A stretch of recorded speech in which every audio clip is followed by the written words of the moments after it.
What was that jolt? Oh no. The elevator is stuck. Hello? You scream for help, but nobody answers. What should you do? Can you escape? Focus. We can handle this. Here's how to survive being trapped in an elevator. Elevators are an essential part of buildings and cities. There are about 900,000 of them in the US and over 15.3 million worldwide. Otis, one of the biggest elevator companies in the US, claims to carry the equivalent of the world's population every 5 days. That's like lifting all humans on the planet 73 times a year. Yeah, elevators are essential in tall buildings. But they can be dangerous too. In 2005, 37 people died in elevator-related accidents in the US alone. So here's what you need to know before stepping into that lift. How long could you be trapped in the car? Would you run out of air at some point?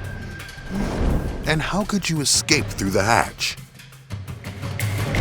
Step 1. Don't try to be a hero.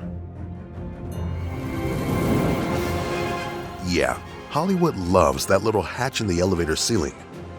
But in real life, it only opens from outside for rescue workers. Don't waste your time and energy trying to escape through it.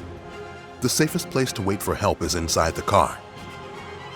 If hours have passed and you haven't been able to notify anyone of the emergency, try to pry open the doors. Even a tiny gap can help you find out where you are.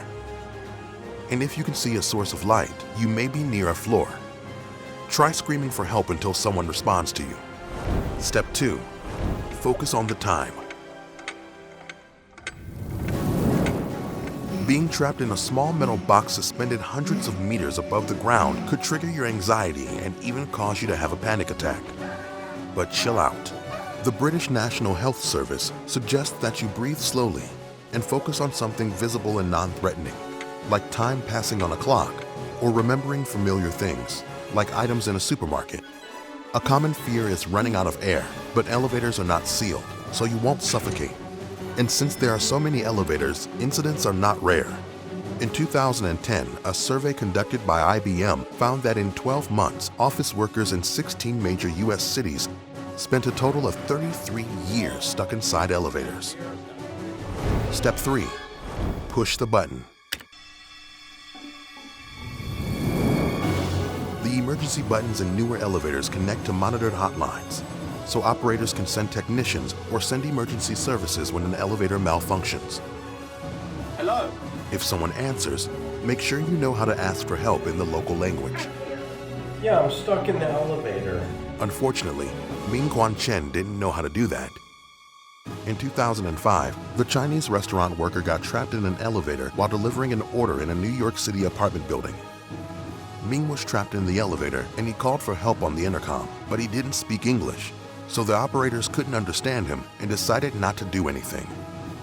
When he didn't return to work, his coworkers were worried.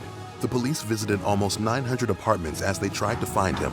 Ming was rescued after being trapped in the elevator for 81 hours. Step 4. Hold the line.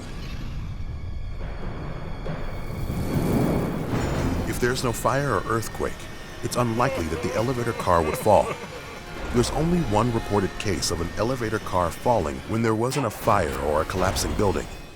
In 1945, a US Army plane crashed into the Empire State Building in Manhattan, slicing through the cables holding the elevator where Betty Lou Oliver worked as an operator. The cab fell from the 75th floor, but miraculously, she survived because the fallen cables softened the fall. So just relax and hang out until help arrives. Step 5. Keep it well maintained. Without a doubt, the best way to avoid being trapped in an elevator is careful, regular maintenance. A woman in the Chinese city of Xi'an found that out in 2016. She was trapped in her apartment building's elevator after maintenance workers decided there was no one inside it and took the elevator out of service. Then they went on holiday for a month to celebrate the Chinese New Year. When they finally returned, they found the woman's dead body in the elevator. Her hands were mangled from trying to open the doors.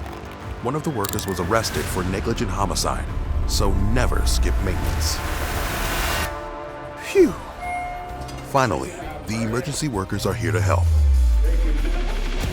But suddenly, the walls start cracking.